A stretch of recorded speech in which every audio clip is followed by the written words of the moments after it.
할렐루야. 제가 작년 1월부터 로마서 강해를 시작을 했고 이제 거의 막바지에 왔습니다. 오늘 본문은 지난주에 했던 본문을 다시 한번 선택을 했습니다. 오늘 제가 설교 준비를 해서 제가 2번, 3번 집에서 읽어보고 했더니 설교라기보다도 강의가 되겠구나 그런 생각을 했습니다. 그래서 교회 안에 다양한 사람이 있는 거예요. 제가 지난주도 말씀해서 남녀노소, 직업이 달라요, 학력이 달라요, 자라온 배경 달라요, 고향 달라요, 정치적인 성향, 이념 다 달라요. 다양한 사람이 모였다고 하는 것은 폭발할 가능성을 갖고 있는 겁니다. 하나 되기 굉장히 어렵습니다. 교회는 본질적으로 하나 되기가 어려운 것이 교회라고 하는 겁니다. 비슷한 계층의 사람이 모인 게 아닙니다. 살아가는 수준도 완전히 다른 거예요. 이런 사람들이, 다양한 사람들이 모여있으니 교회가 이게 하나 된다고 하는 것은 이거는 정말 가히 기적입니다. 하나 되기 어려운 그런 분열의 가능성과 그 잠재성을 갖고 항상 대립하고 다투고 충돌하고 폭발할 가능성을 갖고 있는 것이 교회라고 하는 겁니다. 그래서 바울이 14장, 15장에서 계속하는 얘기가 그렇기 때문에 강한 사람이 약한 사람의 약점을 담당하고 믿음이 있다고 하는 사람이 믿음이 없다고 하는 사람을 받아주라는 거예요. 비판하고 정죄하지 말고 받아주라는 겁니다. 그 사람을 용납해주고 덮어주고 배려하라는 겁니다. 여러분, 교회는 다양한 사람이 있는 곳이에요. 우리가 채소라고 하는 게, 식물이라는 게 얼마나 종류가 많습니까? 사람이 먹는 채소 종류도 엄청 많습니다. 여러분, 바다에 사는 물고기 종류가 얼마나 많습니까? 우리가 알고 있는 건 몇 가지밖에 안 되지만 그냥 먹는 거예요. 그냥 먹어요. 알 필요도 없고 그냥 먹는 거예요. 여러분, 동물이 얼마나 많습니까? 사람이 먹는 동물이 또 얼마나 많습니까? 몇 가지만 필요하면 하나님 몇 가지가 만들었겠죠. 여러 가지가 필요한 것은 다 필요하기 때문에 하나님 만들어 놓은 겁니다. 교회 안에 다양한 사람이 있다. 그 하나님이 다 필요해서 우리에게 선물로 보내준 사람들이에요. 자기 마음에 안 드니까 저 사람이 이 구제 불가능, 이건 안 돼, 이렇게 해서는 안 된다는 것이죠. 근데 중요한 것은 이렇게 다양한 시각과 다양한 생각과 다양한 사상을 가진 사람이 모였는데 무엇으로 교회가 하나 될 것이냐라는 거예요. 강제로, 억지로? 교회가 가지고 있는 가치가 무엇이며 무엇을 지향하고 있으며 어떤 공동체가 되어야 되느냐라고 하는 겁니다. 무엇으로 하나가 될 것이냐라는 거예요. 물론 성경이라든지 교회 역사에 훌륭한 분들이 많이 있었습니다. 내 가정이나 내 인생에 또 내 교회에 어떤 문제가 생길 땐 그 사람들을 멘토로 삼고 그런 사람들을 카운셀러로 삼아서 내가 도움받을 수도 있습니다.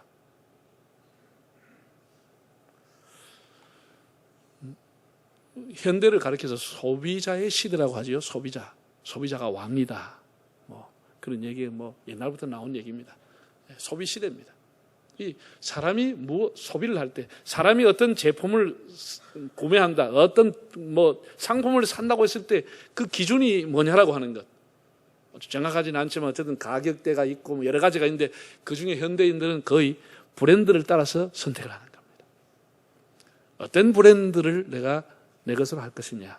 이 브랜드라고 하는 게 상품의 단순한 이름이 아니고 이 브랜드 속에는 그것을 회사의 어떤 신인도, 기술력, 그 회사가 가지고 있는 어떤 그 여러 가지 비전들, 그 상품이 내 것으로 됐을 때 그 상품이 내게 주는 품격, 품질, 이런 여러 가지들을 종합을 해서 사람들이 그 브랜드를 사게 되는 겁니다. 그 상품을 선호하거나 사게 되는 겁니다. 교회가 가지고 있는 브랜드가 뭐냐라고 하는 겁니다. 이런 다양한 사람들이 모여 있는 교회, 이 전국에 이 수많은 교회, 세계 수많은 교회가 있는데 교회가 가지고 있는 가치, 교회가 세상에 내놓을 브랜드가 뭐냐라고 합니다. 사람들이 안 믿는 넌 그리스도인들이 교회를 볼 때 교회는 그렇지, 이렇게 우리의 품격을 결정해주는, 우리의 수준을 결정해주는 브랜드가 뭐냐라고 하는 겁니다. 교회를 교회답게 하는 것, 성도를, 그리스도인을 그리스도인답게 하는 브랜드가 뭐냐라고. 지금 브랜드가 많이 떨어져 있습니다. 한국 교회가. 브랜드가 뭐냐라고 하는 거예요. 두말할 필요 없이 우리가 가지고 있는 브랜드라고 하는 것은 예수 그리스도입니다. 예수 그리스도입니다. 교회는 어떤 사람이 아닙니다. 어떤 주의, 어떤 이즘이 아닙니다. 아무리 대단한 사람이라도 그 사람이 떠나고 나면 예수님의 이름만 남아야 되지, 사람의 이름이 남아있으면 그건 교회가 잘못 가고 있는 겁니다. 예수 그리스도의 이름이 남는 교회, 예수 그리스도를 지향하는 교회, 예수 그리스도가 브랜드가 되고 가치가 되는 교회, 이것이 모든 교회가 추구해야 될 목표라고 봅니다. 우리가 그리스도인이라고 하는데 요즘은 이제 기독교인 그러다가 지금 그리스도인이라고 하는 말을 많이 씁니다. 제가 이제 이 어원들을 한번 한국에서 우리가 말하고 있는 기독교회라고 하는 게 어디서 나오는가 여러 책을 봤거든요. 봤는데 이게 우리 한국에서 쓰는 말은 거기가 중국에서 온 겁니다. 성경이. 중국에서부터 번역되어 와. 맥킨타이어, 존 로스 이런 사람들이 성경을 번역해서 중국에서 들어왔는데 예를 들어 이런 겁니다. 중국에서는 아몬드 나무가 없는지는 몰라도 예레미야가 환상을 봤을 때 네가 뭐를 보느냐 하나님 물었을 때 예, 살구나무 가지를 보나이다 이랬어요. 살구나무라고 돼 있어요. 중국에서는 살구나무라고 번역돼 있어요. 그래서 우리가 살구나무라고 돼 있는데 팔레스타인 가면은 그것은 아몬드 나무입니다. 전혀 달라요. 살구하고 아몬드는 완전히 다른 겁니다. 이번에도 저희들이 성지여행 가서 아몬드 나무를 확인하고 우리가 갔을 때 아몬드가 꽃피고 있더라고. 중국에서 거의 온 겁니다. 여러분, 중국이라고 하는 이 한자라고 하는 것은 여러분이 다 아는 것처럼 어떤 형상을 가지고 만든 겁니다. 다 그 뜻이 있는 겁니다. 사람인자, 사람 둘이가 서로가 이렇게 협력하고 버티고 서 있는 걸 사람인자, 이걸 가지고 사람인을 만든 거예요. 사람 둘입니다. 이렇게 어떤 형상을 보고 만들어 놓은 상형 문자가 이제 한자가 되고 이걸 표의 문자라고 했어요. 뜻이 있는 문자다 이렇게 말합니다. 뜻이 있다. 한자는 다 찾아보면은 그 뜻을 갖고 있습니다. 그런데 기독교라고 했을 때 과연 뜻이 있냐? 아무 뜻이 없습니다. 아무 뜻이 없습니다. 한자로 기독 써놓고 그걸 뜻을 찾으라 그러면은 덕기자, 독자는 감독 독자, 그걸 어떻게 해석을 해야 되겠습니까? 제가 한번 봐도 그건 해석이 안 되는 거예요. 그럼 이게 어디서 어떻게 흘러왔는가? 자, 한번 화면을 보시겠습니다. 설명하면 모를 것 같아서 하나 적어왔습니다. 중국어로 우리가 이 초대교회 한국교회는 무슨 교라 그랬죠? 기독교로 한 거 뭐라 그랬죠? 야소교라 그랬어. 왜냐하면 중국 사람들이 써놓기를 야소라고 써놓고 읽기는 예수라고 읽었어. 예수라고 읽었어. 그래서 우리는 기독교가 아니고 처음에는 야소교였어. 야소교였어요. 그리스도라고 하는 것을 이 사람들은 한문으로 뭐라고 썼나? 기리사독이라고 써놓고 읽기는 지리스두라고 읽어. 붙지만 예수 지리스두라고 되는 거예요. 그런데 이 기리사독이라고 하는 이것을 줄여버렸어. 준말로 해버리니까 첫자와 끝자를 따가지고 기독이라고 해서 지두라고 해버렸어. 그런데 이런 것은 단어의 의미가 있는 게 아닙니다. 의미가 있는 게 아닙니다. 그냥 우리가 차음이라 할까? 이걸 가차 문자로 해서 빌려서, 음을 빌려와서 그냥 지어버린 거예요. 예를 들어서 우리가 성경에서 중국 사람들은 이집트라고 하지 않고 한문을 애굽이라고 적어놨어.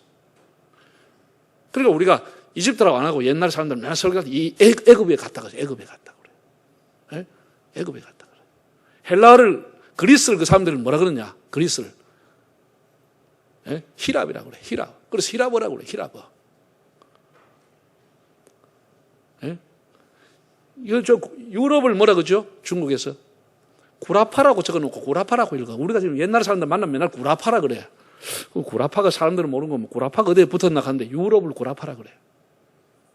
이게 전혀 한문을 써놓고 그렇게 그걸 글자를 거의 다 외국 문자를 중국도 그냥 뜻을 갖고 있는 것이 아니고 그 문자, 그 발음한 대로 써버리는 거예요. 써버리는 거예요. 네. 그래서 사람 이름 같은 것, 지명 같은 것, 이 성경에 나오는 거의가 그냥 발음한 대로 써버리는 거예요. 우리 평양신학교, 장로신학교에 뿌리는 평양신학교를 설립한 분이 지금도 장신대 교정인 가면 그분의 흉상인데 뭐라고 써나? 한문으로 마포삼열 박사라고 써놨어. 마포삼열. 한국에 마포시가 있어요? 그거 없어요. 원래 이름은 마페 사무엘이야. 비슷합니까? 마페 사무엘, 마포삼열. 비슷하니까 그렇게 지어버린 거예요. 지어버린 거예요. 예. 그렇게 해서 기독이 된 건데, 그 기독, 그리스도를 믿는 사람이 모이는 종교니까 교찰부터 기독교가 돼버린 거예요, 우리가. 기독교가 돼버린 거예요. 문제는 선교사들이 와보니까, 선교사들 와보니 또 다른 기독교가 와 있는 거예요, 벌써. 100년 전에 천주교가 와 있는 거예요. 그런데 이 기독교하고 다 같은 기독교인데, 다 같이 그리스도를 믿는 교인데, 이것도 구별할까? 언론이라든지 당시의 정부라든지 선교사들이 이걸 구별해 버렸어요. 중국에서는 하나님을 천주라고 불렀어요. 천국의 하늘에 있는 제일 높은 분이다. 천주라고 불러온 거예요. 그래서 이거를 구별한 거예요. 자, 한번 화면을 보세요. 천주교를 뭐라 그랬냐? 구교라 그랬어요. 구교. 기독교는 신교라 그랬어요. 근데 천주교는 캐톨릭, 신교는 프로테스탄트. 천주교가 가지고 있는 집을 뭐라 그래요? 예배하는 집을 성당이라고 하고, 교회는 예배당 혹은 교회당이라고 불러진 거예요. 예? 이해가 되시죠? 제가 어릴 때 자랄 때 이제 교회에서 성경 공부할 때는 항상 우리는 신교다 이렇게 배운 거예요. 신교라고 배웠어요. 그런데 어느 날 족보도 없는 개신교라는 게 등장한 거예요. 이 개신교는 족보가 없는 겁니다. 사람들은 모르고 자꾸 언론에 있는데 개신교라고 하는 용어를 쓰는데 굉장히 잘못된 용어입니다. 그 족보가 어디냐? 족보가 없는 거 엉뚱한 제가 지낸 거예요. 개혁교회라고 말해야 되는데 개혁교회라는 말을 안 하고 그 개자를 가지고 신교회 갖다 보다 개신교가 돼버렸어요. 이건 말이 안 맞는 것이.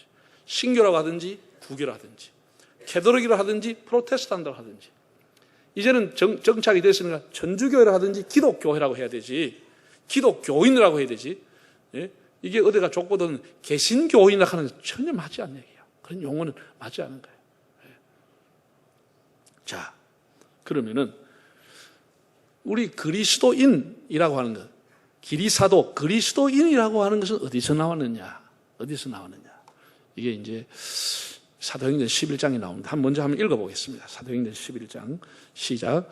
바나바가 사울을 찾으러 다소에 가서 만남에 안디옥에 데리고 와서 둘이 교회 1년간 모여 있어 큰 무리를 가르쳤고 제자들이 안디옥에서 비로소 그리스도인이라 일컬음을 받게 되었더라. 사도행전을 보면 예수님이 승천하신 후에 사도들의 걸어간 길이 나오는 거예요. 사도행전을 보면 예수 믿는 사람을 뭐라고 지칭했느냐? 형제라고 불렀어요. 성도, 형제, 주의 도를 쫓는 자들, 믿는 무리들, 구원받은 무리들 이렇게 하다가 드디어 사도행전 11장에 오면 최초로 그리스도인이라고 불려졌다라는 용어가 나옵니다. 그리스도인이라고 불려졌다. 지금까지는 그렇게 불려지지 않았거든.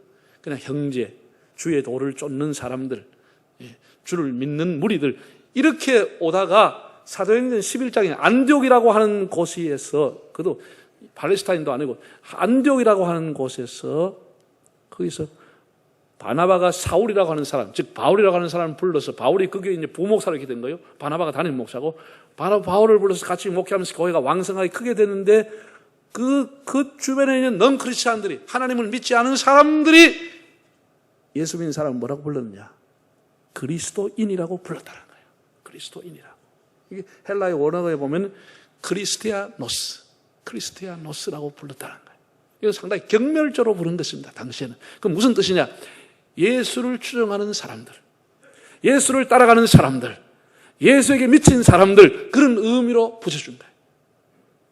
그러니까 이것도 다행스러운 것은 그 당시에 안디옥 사람들이 예수를 믿는 사람들을 유대교의 한 분파로 보지 않고 독립적인 분파로 봤는데 예수를 따라가는 사람들이다. 예수를 추종하는 사람들, 예수에게 속한 사람들, 예수에게 미친 사람들 그런 의미로 크리스티아노스, 그리스도인이라고 불렀다라는 거예요.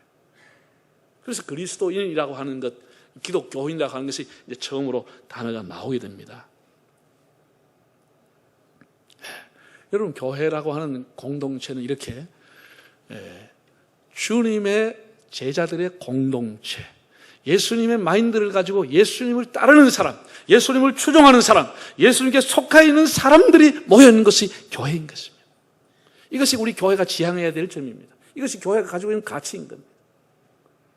누구 어떤 사람에게 속한 거, 어떤 교단에 속한 것이 아니고 그리스도에게 속한 사람들, 그리스도를 따라가는 사람들, 그리스도를 닮아가는 사람들, 그것이 교회라고 하는 것입니다. 그게 교회인 것입니다. 자, 히브리서 한번 보겠습니다. 12장 1절 2절 한번 읽어볼까요?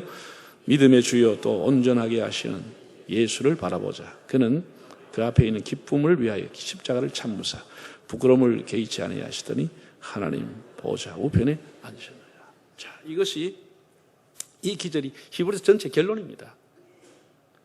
믿음의 주, 쉬운 성경에 보면 믿음의 시작이요 우리를 온전하게 하시는 예수님만 바라봅시다. 이렇게 번역이 되어 있습니다. 우리 믿음의 시작이시다는 거예요. 예수님. 온전하시고 완전하신 이젠 예수님만 바라보자고 하는 거예요. 이 굉장히 중요한 말입니다. 여러분, 히브리서 11장 앞에는 뭐가 있죠? 12장 앞에는 11장이 있겠지. 12장 앞이니까. 그 히브리 11장을 뭐라 그래요? 믿음장이라고 불렀습니다. 그 아벨로부터 시작해서 아벨, 노아, 아브라함 이런 우리 믿음의 선진들의 믿음의 얘기를 쫙 실어 놓았습니다. 그리고 우리가 분류하기를 12장으로 분류했지 원래는 다 붙어 있는 거예요. 12장 붙어 있는 거예요. 다 믿음의 사람들에 대한 얘기를 하고 우리 믿음의 선진들이 이렇게 살았다. 이렇게 훌륭한 믿음의 일꾼들이 있었다. 이렇게 소개하면서 히브리 기자가 뭐라고 결론을 내느냐. 그럼에도 불구하고 그런 사람을 본받지 말고 예수 그리스도를 바라보고 살아가야 된다는 거예요. 예수 그리스도만을 지향하고 살아가야 된다는 거예요. 왜? 여러분, 제가 얘기했지 않습니까? 사람은 MBTI로 보나 애니아그램으로 보나 뭐로 보나 다 부족함이 있는 것입니다. 그 사람의 일생과 그 사람의 가정과 그 사람의 삶에는 다 금이가 있고 다 흠이 있고 다 부족한 것입니다. 그러니까 사람을 보고 우리가 따라갈 만한 모델이 없는 거예요.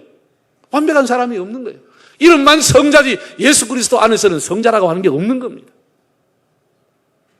그러니 히브리서 기자가 아무리 훌륭하게 우리가 믿음의 사표가 되고 훌륭하게 살았지만 그 사람을 본받지 말고 예수 그리스도만 바라봅시다. 이렇게 결론 내린 거예요. 이 히브리서의 결론이야.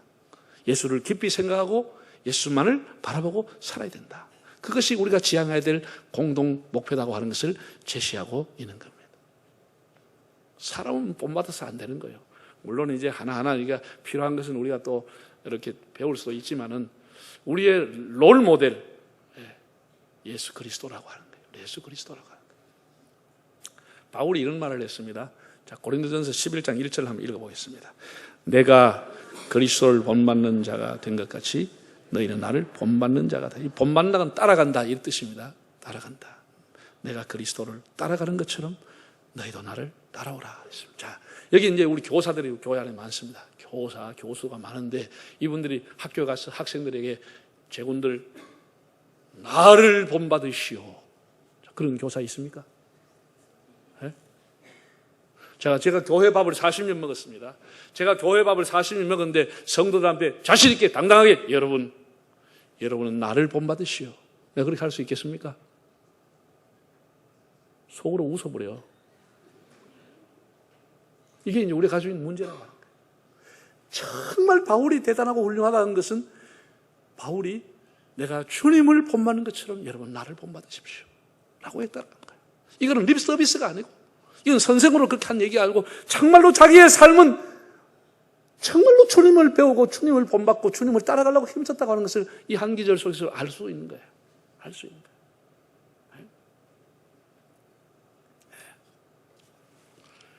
이 본받는 게 히포데이 그마라고 한다는데 히포데이 그마 헬라도 하는데 견본, 모델, 집 설계의 기초 이런 의미를 갖고 있습니다.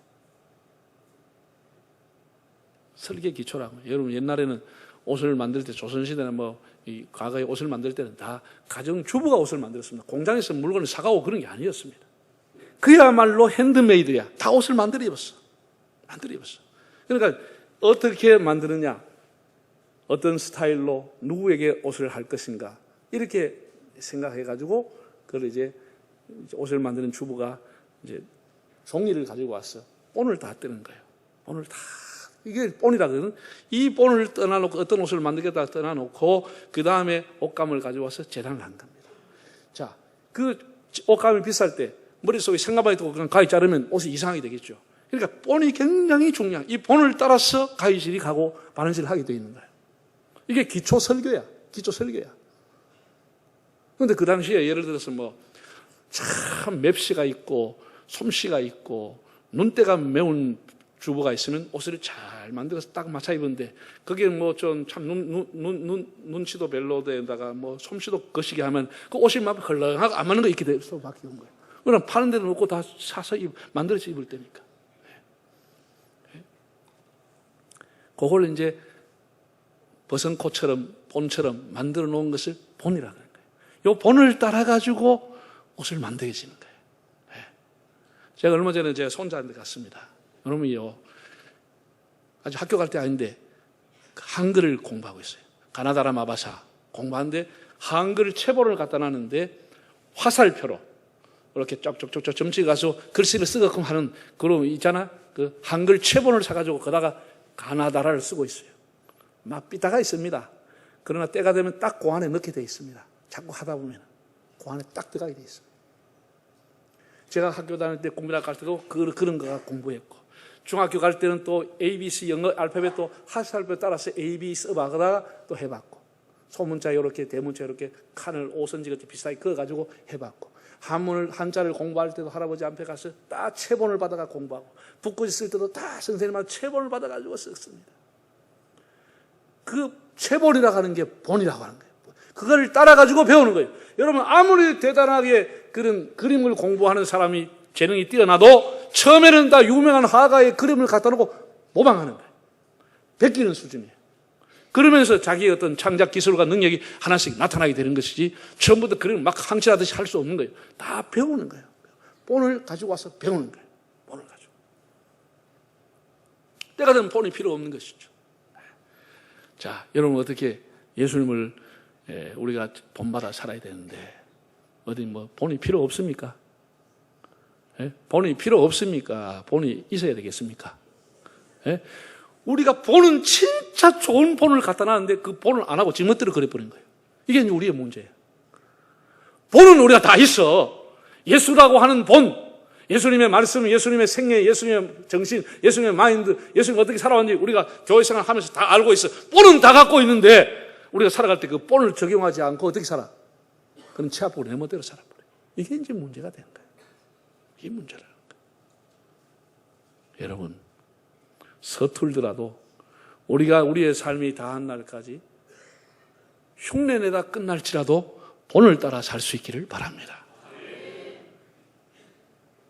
내가 자립해서 살아갈 수 있는 날은 없으리라고 봅니다. 굉장히 미안한 얘기죠. 우리가 끝까지 흉내를 낼 수밖에 없는 존재지만은 그래도 본을 따라 살기로 힘을 써야 되는 겁니다. 본을 따라 살기. 사람이 하나님 앞에 부름을 받았다. 예수님 앞에 부름을 받았다고 하는 것을 인식을 하게 되면은 그날로부터 하나님이 다시 그를 영혼을 부르시는 소천이 되는 날까지 그의 삶은 본을 따라 살아가는 삶입니다. 별거 아닙니다. 그 본을 따라 인생을 연주하는 것입니다. 그분의 말씀, 예수님의 정신, 예수님의 인격, 예수님이 사람을 대할 때 어떻게 대하는지 이런 모든 본을 따라가지고 우리가 살아가는 것이 그리스도인의 일생의 여정인 겁니다. 그걸 버려버리고 내 멋대로 나 이 정도 했으니까 나 이제 마음대로 써야지. 그거는 안 되는 거예요. 사회에서 뭐 음악가나 화가나 서야 하는 사람은 어느 정도 배운 자기가 독창적인 체를 쓰겠지만 우리의 살아가는 삶은 그렇게 살아서는 안 되는 겁니다. 따라합시다. 그리스도를 따라 그리스도를 본받아. 그것이 우리 일생의 여정입니다. 흉내내다가 그만둘 수도 있습니다. 그러나 우리는 그렇게 살아가야 되는 겁니다. 그리고 정말 우리가 살아있는 동안에 어느 날 우리 주변에 사람이 야, 당신은 정말 그리스도인입니다. 당신은 정말 그리스도에 속한 사람입니다. 그리스도에게 추정하고 그리스도를 따라가는 사람입니다. 이렇게 우리가 말을 들을 수 있다면 얼마나 축복이 되겠습니까? 여러분, 다 우리가 우리의 본이신 예수 그리스도를 따라 살아가기를 힘쓰는 삶이 되시기를 바랍니다.